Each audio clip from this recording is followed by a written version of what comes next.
우리가 신앙생활을 이제 잘해야 되겠죠. 특히 요즘에 이렇게 이 코로나 때문에 예기치 못한 그런 일들이 많이 벌어지고 있고 또 교회에도 큰 변화가 일어나고 있습니다. 이럴 때 그동안 생각하지 못했던 것, 내가 신앙생활을 잘하고 있나, 또 우리 교인들이 제대로 가고 있나를 한번 점검해야 되겠죠. 우리가 자동차를 운행하다가 뭔가 이게 좀 이상이 있다 그러면 카센터 가서 한번 점검받듯이 우리 신앙도 한번 스스로 점검해보는 기회를 갖는 게 좋습니다. 여러분도 한번 오늘 말씀드리면서 여러분 신앙을 점검해 보시기를 주의 이름으로 축원합니다. 신앙생활을 우리가 이제 진리를 믿는 말하죠. 진리라는 건 일종의 수학 공식과 같이 어떤 시간과 공간을 초월해서 동일한 원인에 대해서 동일한 결과를 낳게 되는 것이죠. 그게 진리가 되는 것이지. 코에 걸면 코걸이, 귀에 걸면 귀걸이, 이열령, 비열령식으로 그냥 그렇게 중구난방으로 이 신앙생활이 된다고 그러면 이제 그건 말이 안 되는 것이죠. 하나님 나라는 그렇게 하지 않고 아주 정확하게 정해진 원칙에 따라서 하나님 나라를 하나님 통치해 나가는 것입니다. 그런 의미에서 우리가 신앙생활을 이제 제대로 알고 해야겠다 이런 마음을 갖고 계셔야 돼요. 그래서 오늘 두 가지를 얘기하고 싶습니다. 하나는 항상 우리가 잊지 말아야 할 것이 심은 대로 거둔다고 하는 것. 그건 갈라디아 6장에서 말씀하셨는데 우리가 스스로를 속이거나 다른 사람을 속이지 마라. 반드시 심은 대로 거둔다. 세상적으로 말하면 콩 심은 데 콩 나오고 팥 심은 데 팥이 난다. 이런 얘기 똑같죠. 그래서 우리가 이제 앞으로 여러분이 복받기를 원한다면 그 원하는 걸 자꾸 심으셔야 돼요. 그렇게. 예를 들어 여러분이 가난하다. 그래서 내가 정말 우리 집안인 우리 조상도 가난하고 나도 가난하고 내 자식도 손주도 가난한데 이걸 어떻게 해결할까 하면 그 물질을 자꾸 심어서 해야 됩니다. 다른 사람이 이렇게 계속 기회 있을 때마다 밥도 사주고 어려운 사람 있으면 아마함내 도와주기도 하고 계속해서 이렇게 부지런한 농부가 가을에 곡식 거둘 것을 기대하면서 논두렁에도 콩도 심고 또 무슨 콩밭에다가도 또 밑에다가 무슨 야채도 심고 고구마도 심고 감자도 심고 고추도 심고 상추도 심고 곳곳에 이제 땅만 있으면 거기다가 씨를 심어 놓으면 하나님이 때가 되면 거두게 하세요. 상추 같은 것도 몇 포기 심고 고추도 몇 포기 심어 놓으면 가족은 충분히 먹고 남아서 또 이웃에게 나눌 수가 있거든요. 근데 그 귀찮아하고 안 하면은 때가 돼도 아무것도 거둘 수가 없고 밭에는 잡초가 무성하고 남한테 손 벌려야 된다. 그 고추 좀 몇 개 남는 거 있으면 좀 달라고. 이렇게 신세지는 살 수밖에 없는 거예요. 그래서 하나님 나라는 그 점에서 정확합니다. 여러분 필요한 걸 자꾸 심어야 돼. 비근한 예를 여러분이 앞으로 난 참 좋은 옷을 입고 사고 싶다. 이제 그 사람이 그런 마음을 가진 사람들이 있거든요. 이제 멋에 이런 사람들이 다른 나라 사람보다는 이제 소위 길거리 패션이라고 해서 이제 멋을 많이 낸다고 그래요. 그래서 또 우리나라 이제 의식주라고 하고 첫 번째로 이제 사람들 앞에 나설 때 좀 깔끔하고 보기 좋게 나서는 걸 중요하게 생각했죠. 그래서 아무리 없어도 시골에서도 옛날에 보면 의관을 정자한다. 그래서 갓하고 저희 아버지도 갓하고 또 이 두루마기 이런 것은 꼭 깨끗하게 한 벌 준비를 항상 해놓고 밖에 나갈 때는 꼭 그걸 갖춰 입고 나가는. 일할 때 아무거나 했지만 그런 사람은 자기가 이제 평소에 정말 옷이 필요한 사람을 잘 찾아서 자꾸 나눠주셔야 돼요. 그럼 자기에게 좋은 옷을 입을 수 있는 기회가 생깁니다. 좋은 신발을 신고 싶다 그러면 계속해서 기회 있을 때마다 다른 사람 신발도 사주고 애들 학교 가면 다른 집 자녀라도 운동하는 한 거리 사주고 계속 이렇게 심어놔야 돼요. 또 나나 내 자식들의 손주들이 살다 보면 어려움이 있을 텐데 그 아이들이 내가 죽은 다음에 도와줄 수 없거든요. 그러면 평소 지금 그래도 좀 여유가 있을 때 누가 어렵다 그러면 학비도 원래 좀 한번 대주고 우리도 부자금도 합니다. 외국에 있는 아이들이 어려워서 먹는 게 현장 학교도 못 간다 그러면 부자금도 주고 이렇게 그 있어도 없어도 사는데 그냥 없다 손 치고서 여기서 잠시 이렇게 다 심어놓으면 그 하나님 나라의 기록에다 남아요. 얼마만큼 정확히 남냐면 어린 소작이 물안으로 떠는 것도 기록에 남겼다가 나중에 내 자식이나 손주들이 어려울 때 그 요긴하게 몇 배 더 갑절을 붙여가지고 도움받게 한다는 거예요. 할렐루야. 그건 제가 한 얘기가 아니고 예수님 직접 하신 얘기예요. 그러니까 여러분이 건강이 없으면 여러분이 시원찮은 건강을 갖고도 남 어려운 사람 있으면 자꾸 도와줘야 돼요. 하다못해 길거리 가는데 요즘 우리 동네인데 보면은 뭐 할머니들이 뭐 이렇게 폐지 주워갖고 미역을 끌고 그럴 때 나도 힘들지만 정말 이 언덕을 못 넘어갈 때 조금만 밀어주고 그러면서 나도 힘들지만 이 없는 건강을 갖고도 자꾸 남을 도와주면 내가 나에게 건강이 오는 거예요. 그래서 이 힘이라는 건 재밌어요. 힘을 써야 힘이 드는 거예요. 그래서 힘든다. 힘이 들어온다. 그래서 이 헬스 같은 것도 보면은 왜 그 무거운 쇳덩어리를 들어요. 그걸 들어야 힘이 들어오는 거예요. 힘들다는 게 언어 유의인데 그 의미가 들어있는 거예요. 그래서 여러분은 앞으로 복 받고 싶은 게 있으면 심으세요. 건강이든 물질이든 뭐 필요한 게 있으면은 부지런히 기회 있을 때 아직도 힘 있을 때 콩 심고 파 심고 고구마 심고 뭐 고추 심는 농부와 같은 마음으로 심으세요. 예수님도 농부의 비유를 많이 드셨거든요. 그러면 때가 이르면 하나님께서 가장 필요할 때 나에게 대받게 하시는데 그냥 대받게 하는 게 아니라 그건 누가복음 6장 38절에 나와 있거든요. 흔들어 넘치도록 대받게 하신다. 할렐루야. 그것이 공식입니다. 공식. 심지 않은데 거두게는 안 하는 거예요. 오늘은 나는 그동안 이 나이 먹고 살면서 뭘 심었지? 뭘 도대체 심으며 왔나? 심은 게 없으면 거둘 것도 없어요. 부지런하게. 하여튼 부지런하게 심으시기 바랍니다. 할렐루야. 부지런하게 심으셔.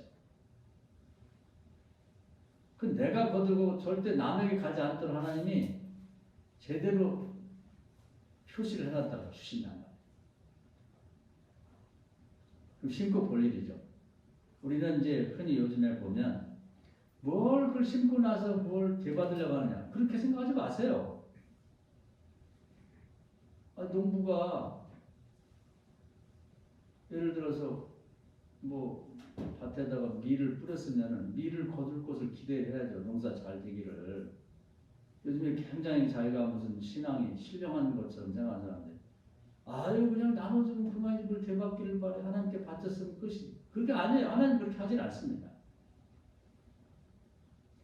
그걸 믿고서 나눠주고 하나님께 바치고 하나님도 하나님께 바친 것은 그냥 주는 게 아니라 쌓을 곳이 없도록 덧붙여 주신다는 거예요. 그럼 실험을 해보라요. 시험. 여러분이 그런 실험을 오늘부터 해보세요. 내가 나눠줬을 때 정말 하나님이 얼마큼 흔들어 넘치도록 대받도록 하시는가, 하나님께 바쳤을 때 쌓을 것 없이 대붙여 주시는가. 그런데 뭐 오병이의 이제 얘기를 많이 드리는데 그 어떤 소년이 보리떡 5개 물고기 2마리를 예수님께 바쳤어요. 다른 사람을 주라고 나눠주라고.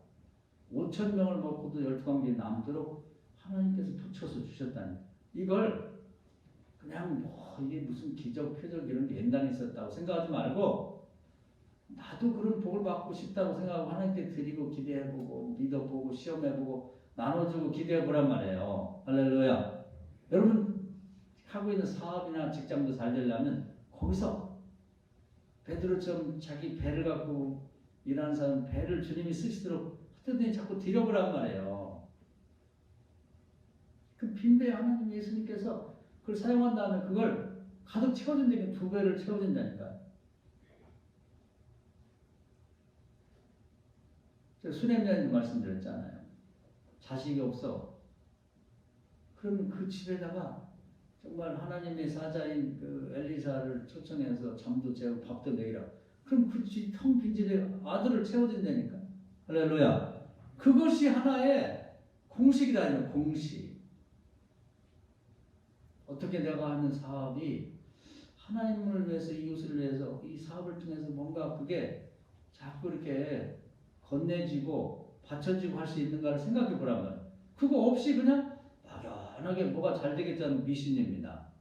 그걸 심지 않은 데서 남들은 열심히 씨 뿌리고 가서 아침 저녁으로 김 메고 뭘 잡초 뜯어주고 뭐 거름도 주고 그러고 있는데 멀뚱 쳐다보기만 하고, 가을에 또는 봄에 후반기에 뭐 채소도 거두고 뭐 보리도 추수하고 그럴 때 멀뚱멀뚱. 왜 우리 밭에는 아무것도 없지? 심었어야 나오네. 그거 똑같은 거예요. 그래서 계획적이고 의도적으로 심으셔야 돼요. 그게 인생의 계획입니다. 그리고 뭐 심어도 뭐 전혀 거두지 말라고 하는 거 농부고 욕이나 마찬가지예요. 그게 피롱이라고 해요. 피롱. 열심히 심으면 아무것도 못 거둔다. 하나님이 그렇게 헛짓을 시키지 않아요. 교인들에게. 심은 대로 흔들어 넘치고 대받게 하시고 하나님께 바친 대로 더 많은 것을 보태어 주십니다. 할렐루야. 그런 믿음이 정상적인 믿음이고, 그게 주님께서 성경을 통해 가르치는 정직한 믿음이란 말이에요.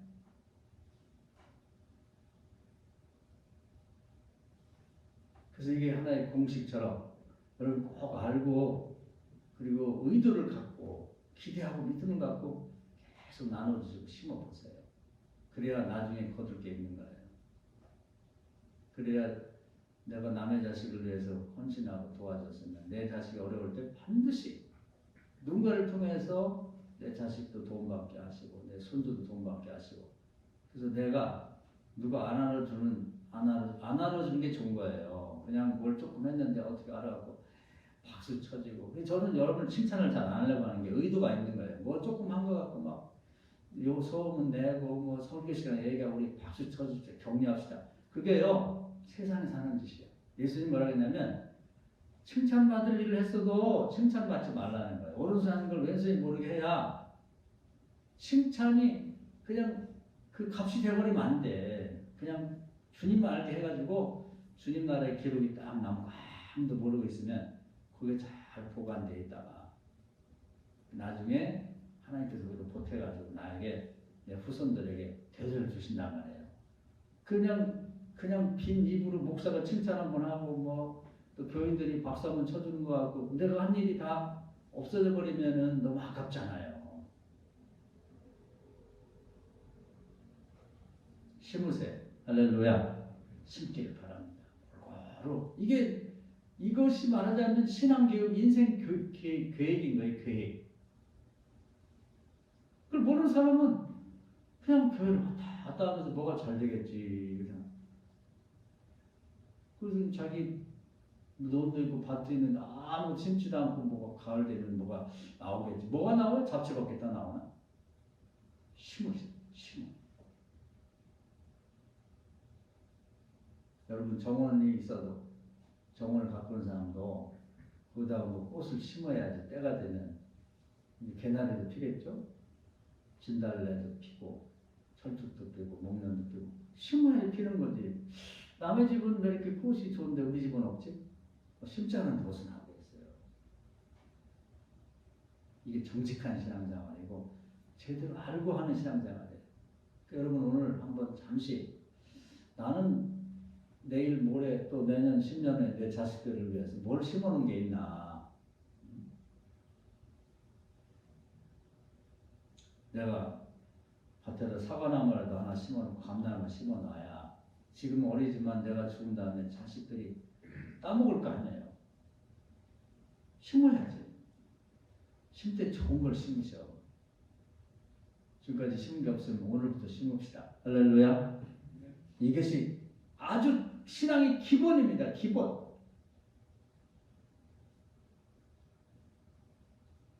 심지 않은 사람은 거둘 것도 없다 생각합니다. 하나님은 절대로 시건치 않잖아요. 절대로 거짓말하지 않아요. 세상에는 뭐 내가 남에게 나눠주면 더 헛것 같지만 갚지 않으면 하나님께서 대신 갚아준다겠다. 보증, 연대 보증을 서준단 말이에요. 그 사람이 안 갚으면 내가 대신 갚아줄게. 세상에 이런 게 어디 있어? 이 정도. 하나님 보증 서주는 것보다 더 확실한 게 어딨냐. 그래서 매일 뭐하러 다니냐면 자꾸 심는 일을 하고 다니는 거예요. 하루도 그냥 보내지 말고 오늘 뭐 내가 심을 일이 없나, 누구 좀 도와줄 거 없나, 누가 어려운 할머니가 뭐 장짐이라도 들고 왔는데 너무 낑낑거리면 내가 가서 그래도 한번 들어줄 일 없나 하다못해 말이라도 좀 따뜻하게, 아유 오늘 참 좋아 보시네요, 뭐 제가 좀 도와드릴 거 없을까, 말이라도 한마디 좀, 뭔가 선한 말이라도 한마디 하고 가자 그 말이에요. 요즘 뭐 불만이들이 많아갖고 그냥 대통령 어떻고 누구 어떻고 그런 얘기 해요. 뭐합니까?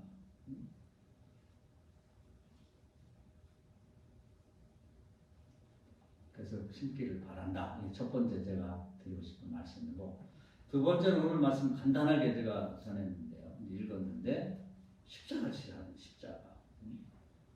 우리 십자가라는 말만 알아. 십자가 뭔지를 몰라가지고 기도할 때도 십자가 뭐 찬송단 십자가가 뭘 뜻하는지 생각을 안 해보고 넘어간다는 말이에요. 요즘에 우리가 열왕기상을 읽는데요. 새벽기도 때 그리고 이제 엘리야라는 사람이 나와요. 근데 이 사람이 태어나 보니까 자기 나라가 완전 우상숭배의 나라가 된 거예요. 자기 의지와 관계없어요. 그 전에부터 그 여로보암 왕부터 시작해가지고 그 나라의 왕들이 잘못돼가지고 무슨 금송아지를 섬기고 뭐 바알신을 섬기고 아세라 묵상을 섬기고 뭐 별하별 우상을 다 섬기는 거예요. 태어나 보니까 이게 웬일이냐는 거예요. 그래서 이제 하나님이 이 엘리야를 택해가지고 이 나라를 완전히 좀 건강해야겠다는 계획을 세우셔서 이 사람 잘 양육합니다. 그래서 우선 이 하나님이 이걸 뜯어 고치려고 천벌을 내리죠. 저주를 내려 3년 6개월 가뭄이 들게 만듭니다.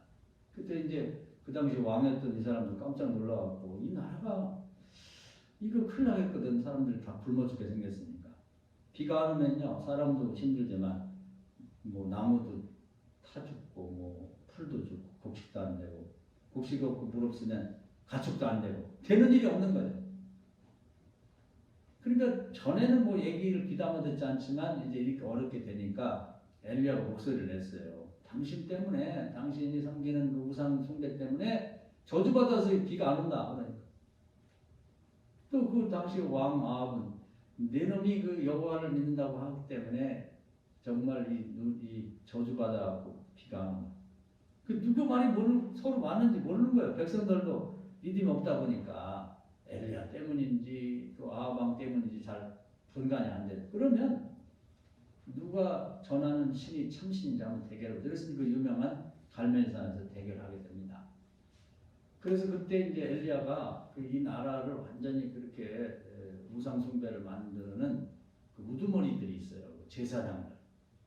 제사장들 그 바알신을 섬기는 450명 제사장하고 아세라 묵상을 전파하는 450명. 그래서 400명, 450명이 850명을 다 올라오라고 해요. 갈멜산에.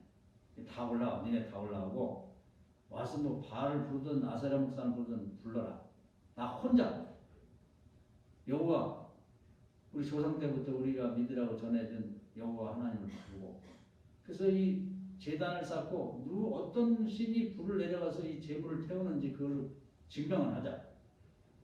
그런 다음에 또다시 승리한 자가 하나님한테 기도해서 그 지금 막혀있는 하늘을 열고 비를 가져오도록 하자. 이런 제안을 하게 됩니다. 그러니까 딴 때 같았으면 이 제안을 받아들이지 않겠는데 이 아합 왕도 지금 뭐 궁지에 몰리다 보니까 좋다 한번 해보자 그래가지고 이제 갈멜산에 모여서 결국 그 엘리야가 하늘에서 불을 가져오면서 이제 그 재물을 다 태우고 제단을 태우고 또 소리 지르고 뭐 기대어봤자 아무 기척이 없던 그 850명 우상숭배 제사장들 다 처단해 죽여버립니다. 그러니까 이 나라의 그 큰 변화를 가져올 수 있는 기틀을 마련한 거예요. 그 제사장이라는 존재가 별거 아닌 것 같은데 하나님에서도 그 영향력이 있거든요. 근데 850명 아주 우두머리를 싹 잘라버리니까 예봉을 꺾어버린 거예요. 이제는 나라가 좀 개조가 되고 개혁이 될 만한 신앙적인 개혁이 될 만한 기초를 마련했단 말이에요. 그 다음에 할 일은 뭐냐면 하나님 계획에 이번에는 이제 그런 제사장을 키워내고 뒤에서 후원하는 왕과 왕비 아합 왕과 그 부인 이세벨을 죽여서 없애면 이제는 나라가 이제 변화가 될 수 있는 기회가 이제 오는 것이죠. 그래서 하나님이 이제 엘리야를 데리고 이번에는 이제 그 사마리아 성 안으로 들어가자고 얘기를 하는데 이 엘리야가 갑자기 마음이 변해가지고 그 이세벨이 무섭다는 거예요. 못 가겠다는 거예요. 주님 왜 못 가냐? 너 아까만 해도 그렇게 용감하게 기도해가지고 그 850명 제사장을 다 없애버리고 하늘에서 불을 내려오고 비를 가져오고 그렇게 했는데 왜 마음이 변하고 그러냐? 여기까지만 하겠다는 못하겠다는 거예요. 한 발만 더 가면 되는데 한 번만 더 가면 되는데 하나님 천사를 보내서 설득하고 하나님 직접 오셔서 얘기를 듣질 않아요. 자기는 더 이상 십자가 못 찍는다. 여기까지만 하겠다는 거예요. 더 이상 안 한다는 거지. 이게 문제예요. 이게 문제라.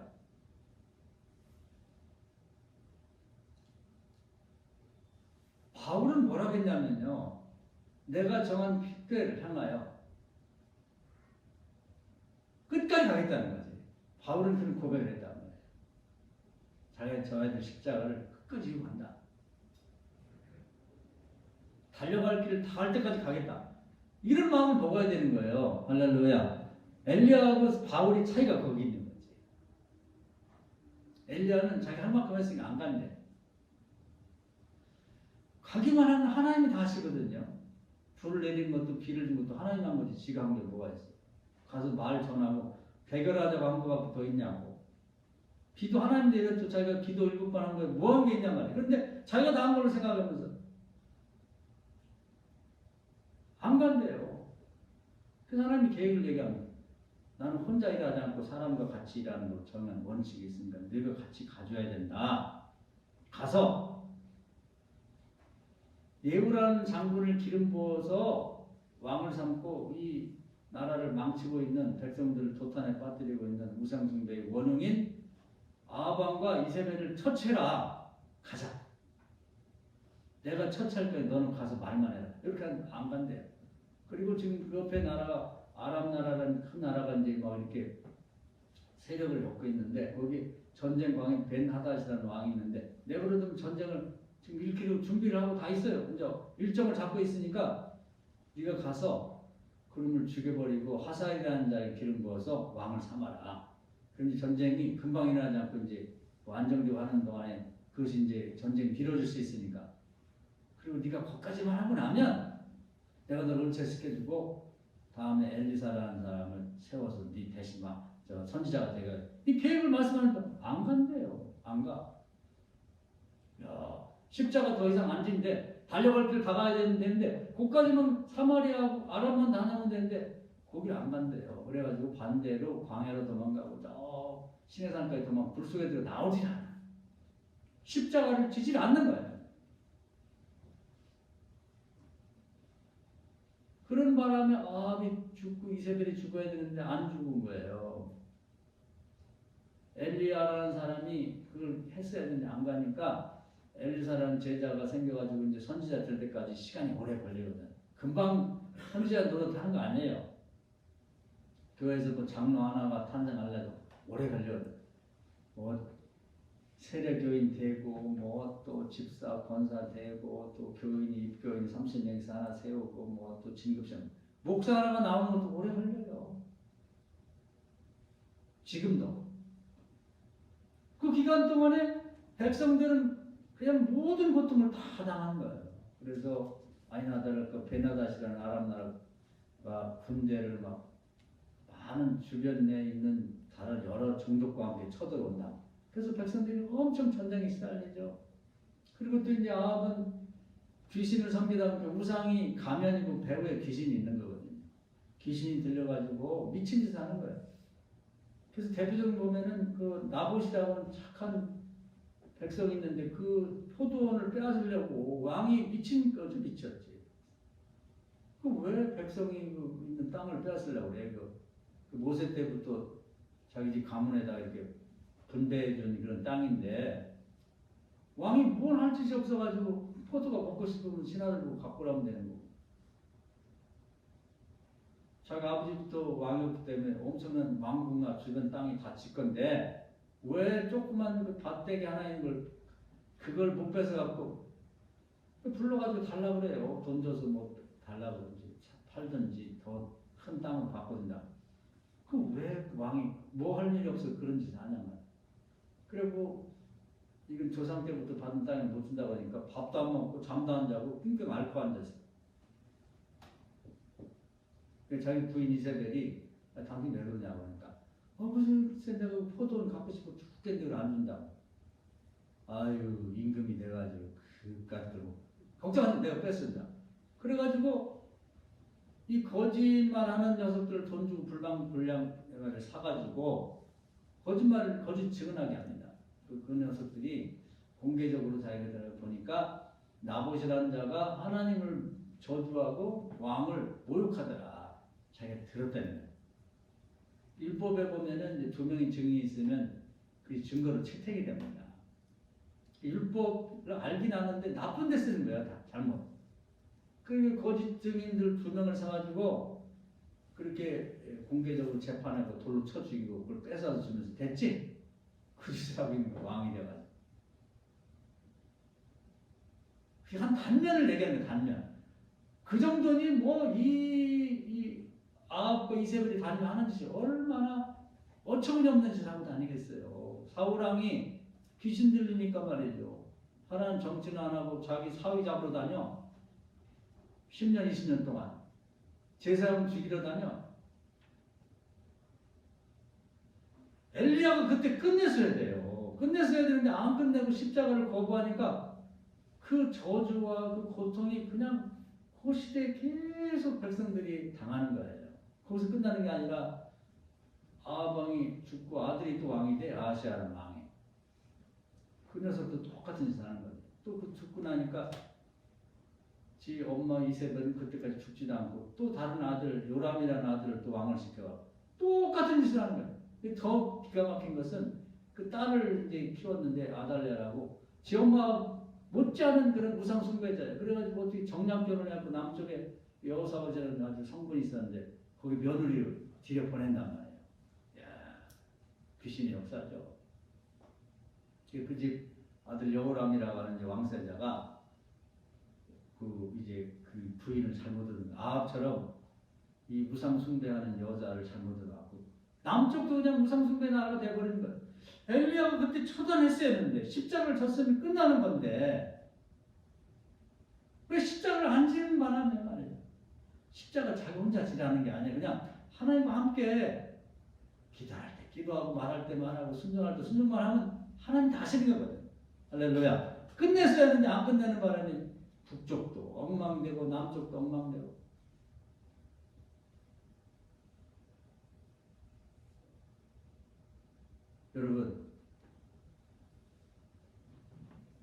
여러분이 태어난 집, 우리 동양에서 그런 말이 있어요. 대학에 보면 수신제가 치고 평탄하나 그런 말이 있는데 우선 여러분 집안을 오늘 함께 살펴보세요. 여러분이 태어난 집안은 여러분 의지와 관계없이 태어나 보니까 아담의 원죄 때문에 저주받은 인생은 다 집집마다요. 문제가 다 있어요.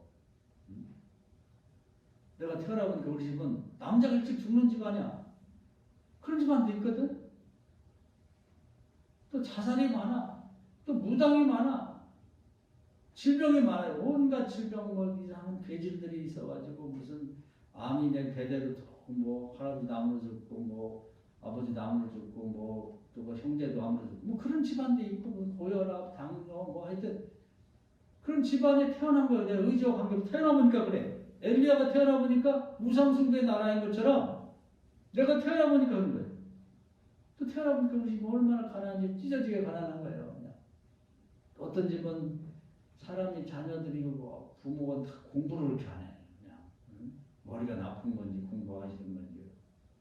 어떤 집은 뭐 노름을 그렇게 하고 폐가공신하고 또 술, 담배 쩔어가지고 온갖 질병을.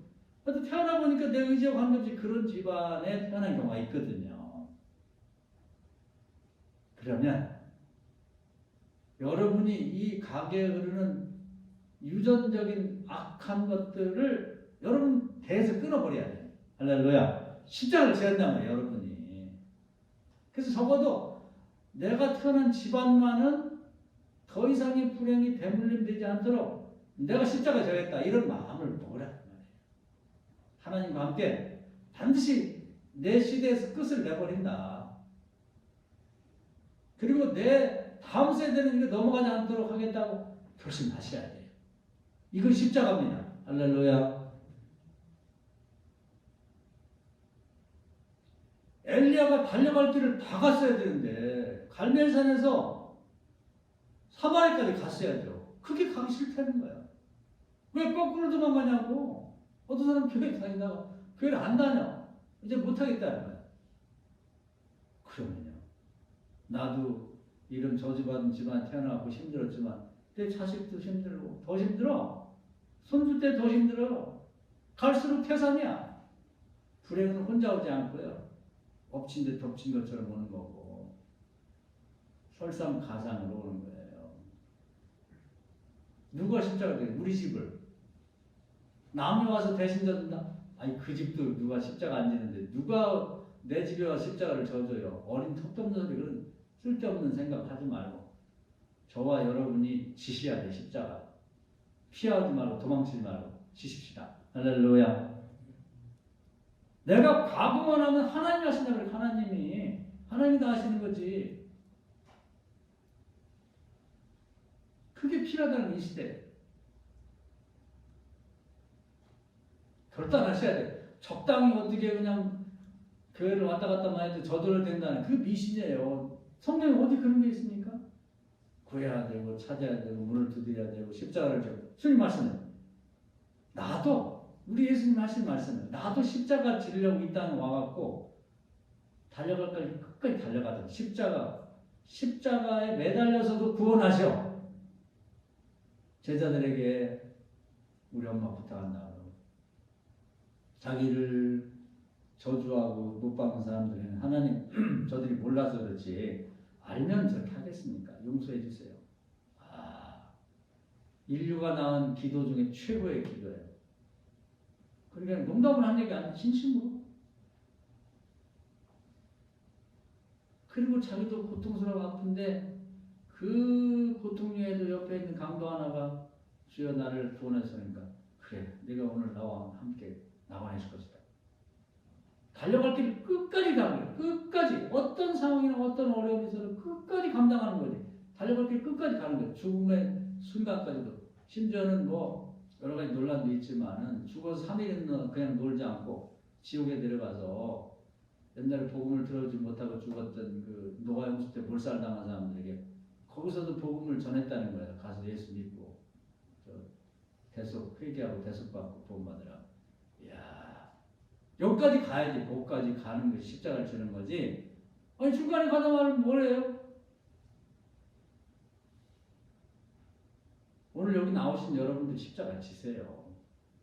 지면 그런 말이 있죠? 처음에는 내가 십자가를 지는데 한참 가도 십자가 나를 져준다고. 할렐루야. 그 말은 뭐냐? 하나님 하신다. 하나님 하신다. 포기하지 않고 계속해서 기도하고 바라고 기도하고.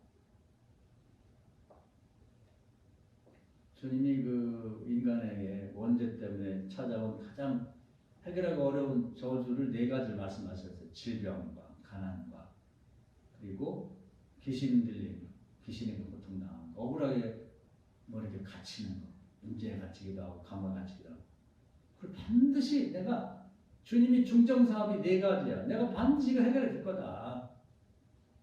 여러분도 이 중에 하나 걸려 있을 거예요. 그 말고도 여러 가지가 많지. 저와 여러분이 우리 시대에 이 악의 쓴뿌리를 끊고 가셔야 돼. 주님의 능력을 힘입어서. 할렐루야. 그래서 그걸 거듭나요. 집안도 거듭나고 사람도 거듭나고 성령 받고 완전히 이 사단이 지배하는 악한 세력들을 다 없애버리고 완전히 거듭난 새로운 집안을 만들어 놓고 하나님 앞에 가야지. 그냥 이렇게 어수선하다 그냥 가면은 어떻게 해요? 누가 내 자식 때 내가 당했던 고통을 다 당해야 돼?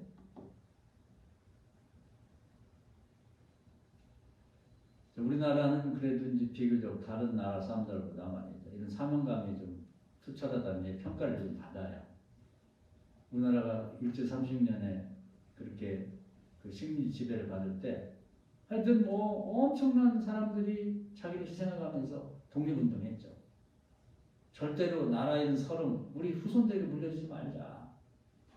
그래서 저는 뭐래 그 김영석 교수라는 분이 어디 나와서 이렇게 강연하는 거 들으니까 일제시대 때는요 독립운동한다 죽어 자기 남편이 죽거나 아들이 죽어도 그 엄마들이나 부인들이 울지를 않았다는 거야. 나라를 구하려고 죽었는데 내가 왜 우냐. 명예로운 일이지. 그 안중근 그 의사의 어머니 유명한 얘기를 했죠. 하얼빈에서 그 일본의 이토 히로부미를 총으로 쏴 죽여고 나서 감옥에 갇혔는데 젊은 아들이 30대 초반의 아들인데 수의를 엄마가 비단으로 이렇게 만들어서 보내면서 절대 목숨을 구원하지 마라. 나보다 먼저 간다고 부르라고 생각하지 마라. 네가 목숨을 구걸하고 더 오래 산다는 게 나에게 부름이다. 아, 무서운 엄마야. 우리나라는 이런 엄마가 있기 때문에 어떤 나라도 우리나라를 점령하지 못합니다. 이길 수가 없는 거예요. 한 명이 남아도 이길 수가 없어요. 그런 정신으로 절대로 이 식민 지배받는 나라를 후손들에게 물려주지 않겠다는 죽음을 각오한 결단이 있었기 때문에 하나님도 도와주시고 여러 나라도 도와주고 그래가지고 그 후손들 우리에게 이 해방된 나라를 물려준 거예요. 할렐루야. 또 박정희 시대 뭐 공과사가 많이 있지만 그 시대 사람은 그냥 뭐 혼자 한 건 아니죠. 5,000년 이래 배고르고 이 보릿고개를 극복하지 못했던 나라, 이 가나안 나라를 후손들에게 물려주지 말자. 가나안은 우리에서 끝내자. 그래서 경제 개발을 해가지고 지금 세계 5대 경제 대국이 된 거죠. 허리띠 졸라매고 십자가를 그들이 진 거예요. 뭐 그냥 잠을 안 자면서 일하고 말이죠. 정말 젊은 청년들이 전쟁터에 나가서 목숨값으로 베트남에 돈 벌어오고 정말 무슨 독일 같은 데 가가지고 시체 닦고 막 강사들.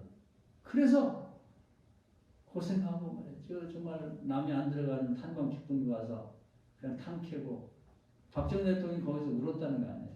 그 시커먼 얼굴 하고 온 사람들 보고 시체 닦고 있는 그 강사들 보고 내가 반드시 나라가 부강한다면 당신을 데려오겠다. 그런 결단을 하고 그 시대 사람들이 고생을 했기 때문에 십자가를 졌기 때문에 지금 이제 이 남부럽지 않게 잘 사는 나라를 물려주게 된 거죠. 그 시대 십자가를 진 거예요, 그게. 그 중동에 가고 뜨거운데 햇볕에 가서 노동하면서 돈을 벌어다 나라를 발전시키는 데 기여를 했고 또 그 과정에서 이제 군부 독재에 시달릴 때 뭐 김대중 씨나 김영삼 같은 분들이 뭐 목숨을 걸고 그 시대의 젊은이들과 함께 나라의 민주화를 위해서 투쟁하고 많이 불구도 되고 죽기도 하고 고문당하고 그래서 이제 정말 경찰이 무섭지 않고 군인이 무섭지 않은 나라를 우리 후손들에게 물려준 거예요. 십자가를 그 시대에 진 거예요. 그게 아니었다라고 하면은 이런 좋은 나라가 지금 될 수가 없는 거죠. 끝까지 경제 개발을 한다면 끝까지 가는 거야. 일단 뭐 경제 개발이 될 때까지 가는 거고 달려갈 길 다 가는 거죠. 민주화를 위해서 투쟁한다 그러면 민주화가 될 때까지 가는 거지. 그냥 달려갈 길 다 가야 되는 거지. 중간에 모르겠다고 발표하면 안 되는 거죠. 그게 이제 우리 민족이 가진 일종의 그 특성이라고 할까 그런 게 된 거죠. 그래서 하나님은 우리 민족에게 기대를 하고 있는 거예요. 이 세계가 구원받는 일도 한국 민족이 맡아야 된다. 그래서 전 세계에 지금 그 문화라든지 이런 걸 이렇게 전파해가지고 옛날에는 총칼로 막 위협해가지고 나라를 뺏고 그랬는데 지금 마음을 뺐잖아요. 우리나라가 문화 대국입니다. 문화 제국이라는 말은 쓰기가 거북하지만 문화 제국이나 마찬가지예요. 전 세계에 지금 한국의 문화가 퍼져가고 있단 말이에요. 그건 총칼로 마음을 뺏는 게 아니라 말은 좀 쏴 죽이고 그런 게 아니라 자발적으로 자발적으로 이 문화를 받아들이려고 쭉 하고 있는 게 왜냐하면 한국 민족은 십자가를 지는 민족, 가면 달려갈 길을 끝까지 가는 민족이니까 이 복음 전파도 한국에 맺게 하는 계획이 있는 거예요. 할렐루야. 우리 이걸 이해를 해야 되고, 저와 여러분은 그런 민족의 일원입니다. 그렇기 때문에 우선 물론 수신 제가의 지구 평탄하니까 뭐 천하를 구원한 일도 우리가 관심을 갖고 뭐 선교도 해야 되겠지만, 가깝게는 나 자신과 우리 내가 주어진 내 의지와 없이 태어난 내 집안이 도대체 무슨 문제가 있는지를 좀 파악하고, 내가 십자가를 져서 이걸 반드시 끊어고 거듭나게 만들고 내가 하나님께 가겠다는 일사각오를 해야 된다 그 말입니다. 할렐루야. 이게 십자가의 의미예요. 주님도 인류가 갖고 있는 이 원죄 문제와 이 저주의 문제를 끊으려고 달려갈 길을 가되 끝까지 갔다. 끝까지. 어디까지? 십자가에 매달려 숨이 끊을 때까지 간 거예요. 바울도 주님을 닮아서 정말 이 헬라 문화권의 이방인 전도를 위해 출발해가지고 끝까지 간 거예요. 소아시아를 7개를 개척하고 마케도나 넘어가고 로마까지 가서 복음을 전하고 마지막 목숨이 끊어지는 때까지 달려갈 길을 다 가고, 그분이 죽었기 때문에 그분 덕에 전 세계가 지금 그분이 쓴 편지와 그분이 했던 모든 그런 공적들이 바탕이 돼서 전 세계 선교가 되는 거거든요. 한 사람이면 돼요. 엘리야 하나가 십자가 졌더라면 될 뻔했는데 이 사람은 가다가 중간에 그만둬버렸거든. 여러분 여기 교회 오기 전까지 십자가를 포기하고 있었다면 오늘 지금 다시 붙잡으세요. 할렐루야. 그 누가 하겠습니까? 우리 집인데, 내 집인데, 내가 태어난 집인데, 아빠 되고 엄마 되고 가족 이런데 자녀들이 아니면 누가 하냐? 누가 할 거예요? 그게? 나도 안 하는데 남이 와서 해줘요? 아니지. 여러분 필요 없어요. 여러분 하나가 지면 돼. 그냥 예수님 하나가 십자가 지니까 인류가 구원받았잖아요. 사도 바울이 십자가를 지니까 그 소아시아와 유럽이 구원받았잖아요. 여러분이 하나면 된다. 누가 때문에 옆에 쳐다보고 누가 해주겠지 생각하지 말고 한번 따라합시다. 십자가는 내가 진다. 특별한 사람이 지는 건 아니에요. 학력 따지고 무슨 뭐 나이 따지고 뭔 상관이 있어요? 주님이 그런 거 물어봤습니까? 가만히 바울이 보니까 오히려 학벌없고 문벌은 자 십자가에 지더라는 거예요. 똑똑하고 잘난 녀석 앉아. 예수님 시대도 보면 뭐 품위를 따뜻하고 뭐 권위 내세요. 그 누구예요? 대제사장, 최고의 권위자, 율법학자, 서기관, 바리새인, 사두개인, 정체로 보면 또 로마 시민권자. 다 무슨 소용이 있어요? 헐만 좋지 대우만 받을 아시는 없는 거예요. 그래서 예수님이 그냥 평범한 그 당시에 최하층 노예보다 바로 위에 일반 백성, 겸손하고 그냥 아멘하고 순종할 줄 아는 어부, 세리, 보통 사람들을 뽑아가지고 십자가를 지었더니 아멘하고 잘 졌거든요. 사랑하는 여러분, 오늘 두 가지를 말씀드렸어요. 신앙의 기본을 딴 데 두지 말고 심은 대로 거둔다고 하는 대자연법에 기초를 두자는 거예요. 그렇지 않으면 양심 없는 교인이 되는 거예요. 세상에서도 심지도 않고 거두려고 하는 사람은 얼마나 못된 그런 농부예요. 지가 노력 없이 거두려고 하는 거예요. 아이들도 마찬가지예요. 공부한 만큼 성적을 거둬야지 공부 하나도 안 하고 있다가 남의 거 이렇게 본다. 컨닝이라고 해요. 남들 열심히 공부해서 머릿속에 집어넣고 이해해갖고 답을 쓰는데 뭐 컨닝 페이퍼 만들어 갖고 와서 이렇게 뭐 책장 밑에 보고 그거 안 되지. 그 도덕질이죠. 그것은 정상적인 경기가 아닌 거예요. 교인도 마찬가지예요. 기도도 안 해, 심지도 않고 그러고서 뭘 거두려고 한다. 그런 사람이 반칙이고 그런 사람이요. 이 교회 물을 흐리는 거예요. 어디 그렇게 성경이 가르쳤습니까? 절대 그렇게 가르치지 않았어요. 하나님은 사람하고 겨루어서 경우 빠진 일 안 하고 다투어 이길 수 있다고 말씀했다고. 기본을 거기다 두셔야 돼. 지금까지 아무것도 안 심었으면 여러분도 거둘 게 없고 100살까지 120살까지 살면 뭐합니까? 거둘 게 없는 걸. 갈수록 힘들어요. 여러분 심은 게 없으면 여러분 자식이나 손주들 거둘 게 없는 거예요. 그냥 남 모르게 하나님께서 심고 그냥 하루도 그냥 넘어가지를 말고 계속해서 선한 일, 좋은 일 심고 칭찬받지 말으세요. 내가 해도 아내가 하는 걸 남편이 모르고 남편이 하는 걸 아내가 모르도록 그렇게 도우시라고 도와봅시다. 할렐루야. 할 게 없으면 중보기도라도 좀 해. 남이 잘 되면 헐뜯지 말고 아유 하나님 너무 감사하네요. 하나님 도와주셔서 감사로도 대신해도 하면 그 감사를 하나님 받으신단 말이에요. 어쩜 너는 그렇게 말을 해도 이쁘게 하냐고. 선을 행하자는 말이에요. 두루 다니면서. 그리고 십자가 지자는 말이에요. 우리가 나머지 여생 뭐 할 거냐? 십자가 지야지. 여러분이 태어나기 전에 태어난 집안 우선 수신 제가 자기를 닦고 집부터 좀 구원해보자.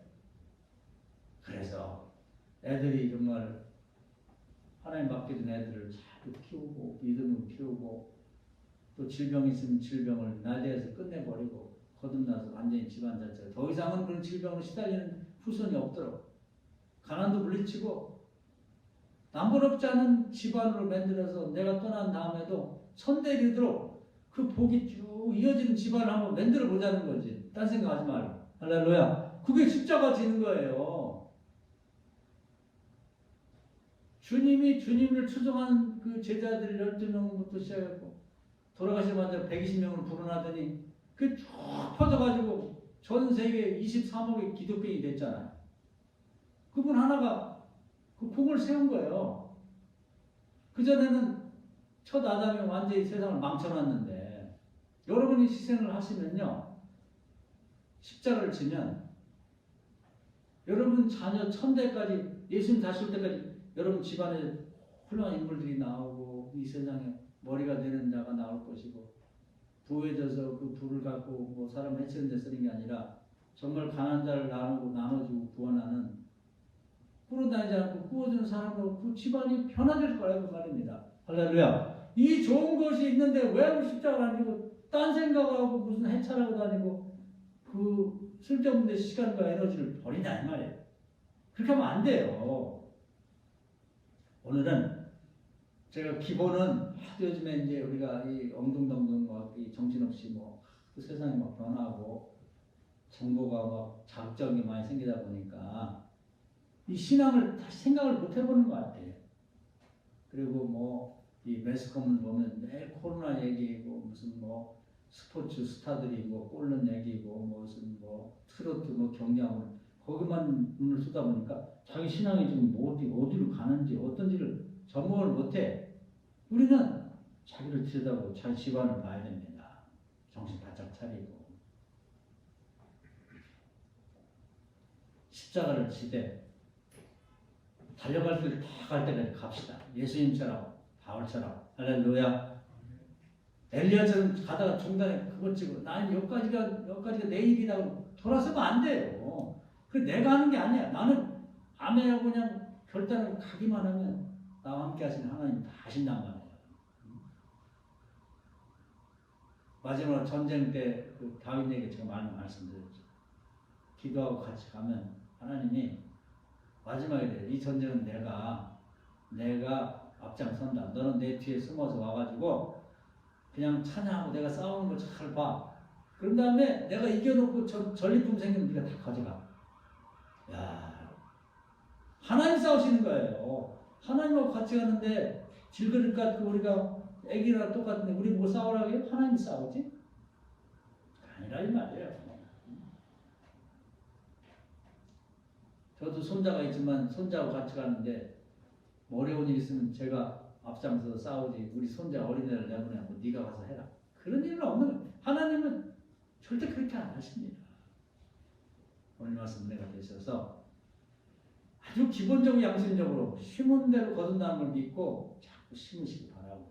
그럼 여러분에게 어린 수자가 물 한 그릇 떠는 것도 반드시 상을 받게 하신 하나님께서 때를 따라서 일을 따라서 여러분이 그 30씩 100배로 거두게 할 거예요. 심으시기 바라고. 두 번째는 여러분에게 주어진 십자가, 우선 가정의 십자가부터 내게 주어진 십자가를 생각하고 이 악의 쓴뿌리, 내 의지와 관계없이 대대로 어디서부터 들어왔는지 모르지만 들어온 저주와 어려움과 불편함 이것을 내가 끌고 가야 한다고 생각하고 그 사명을 여러분 잡으세요. 할렐루야. 엘리야처럼 도망치지 말고 도망쳤으면 오늘 다시 붙잡으세요. 그리고 간다. 끝까지 간다. 언제까지? 목숨이 끊어지는 순간까지 내가 간다. 주님이 십자가에서 다 이뤘다 하시면서 목숨 끊어지는 순간 그 순간까지도 그 사명 십자가를 감당할 자는 간다고만 먹으면 여러분 집안 변화됩니다. 3, 4대에 내려왔던 저주도 끊어지고 이제 천대가 여러분 하나의 그 십자가 희생 때문에 완전히 복받는 집안이 되는 아브라함, 이삭, 야곱처럼 로이스 윤익의 디모데 같은 집안이 되어서 정말 여러분 집안에서 여러 나라가 나오고 대통령 나오고 이런 아브라함이 받은 축복이 여러분 집이 될 거예요. 이 말씀 은혜가 되기를 주의 이름으로 축원합니다. 아멘.